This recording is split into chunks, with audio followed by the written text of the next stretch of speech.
बंधुगण आज भिडियो जानिबा बेलगछ गृह केउठी एवं किपरि रहिले वास्तुदोष दूर होगा सहित धनर वर्षा होता है। बेलगछ एमिति गोटे गछ जहाँ समस्त संसार में दुर्लभ अटे।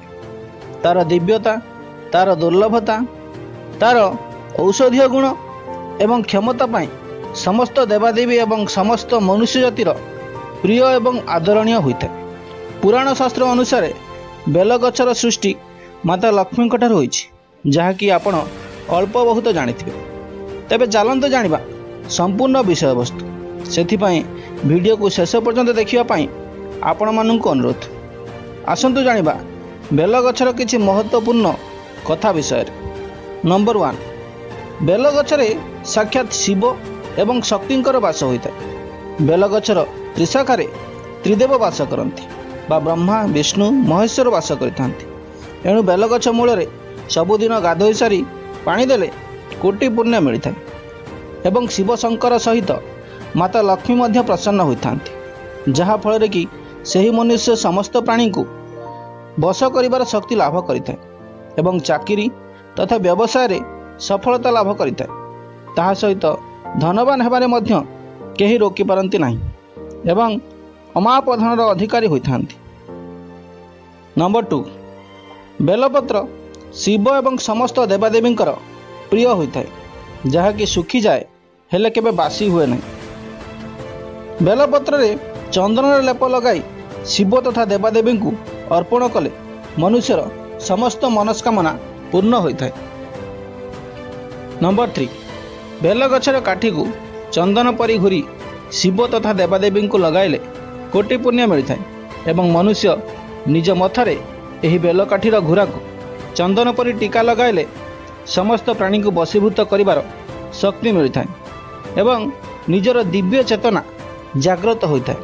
यह सहित अलौकिक शक्तिर स्थिति उपभोग करिपारे एवं समस्त संसार रे विजयी मध्य होता है।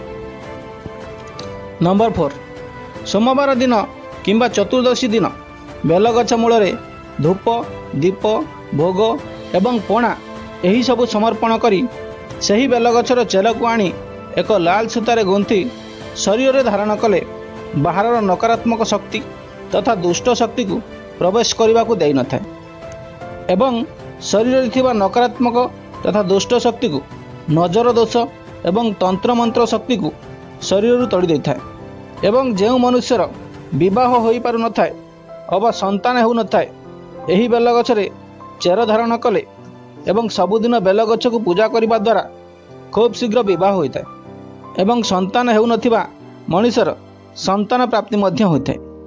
नंबर 5, जो व्यक्ति शिव तथा देवींकर आराधना करुथांती एवं सेमाने जदि बेलगछ मूल बसी तथा देवींकर मंत्र जप करती तेबे खूब शीघ्र सेमानकर साधना पूर्ण होता है एवं समस्त मनस्कामना मध्य पूर्ण होता है।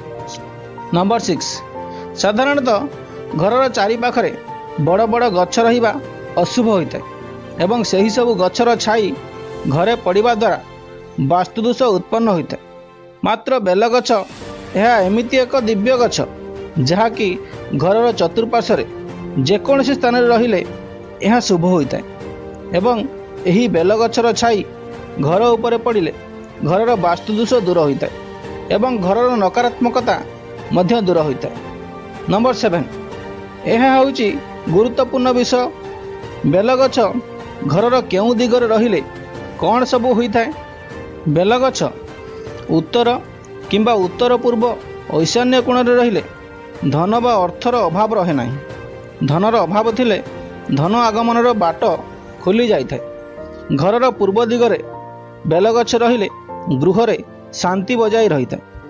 घरर पश्चिम दिगरे बेलगछ रहिले सुसंतान प्राप्ति होता है। घरर दक्षिण दिगरे बेलगछ रहिले दुर्घटना जनित समस्या दूर हुए। बंधुगण, जदि आपणक घरे बेलगछ न थाए तेबे जेकोसी दिन बा जेकोसी तिथि रे बेलगछ को आनी घरे लगाई पारिबे एवं पूजा मध्य करि पारिबे। बेलपत्र रे अनेक विटामिन, पोषक तत्व एवं औषधीय गुण मध्य थाए। एही बेलपत्र प्रत्येक दिन सेवन कले शरीर में बल एवं सौंदर्य वृद्धि पाई तथा गैस झाड़ा ज्वर इत्यादि रोग दूर होता है।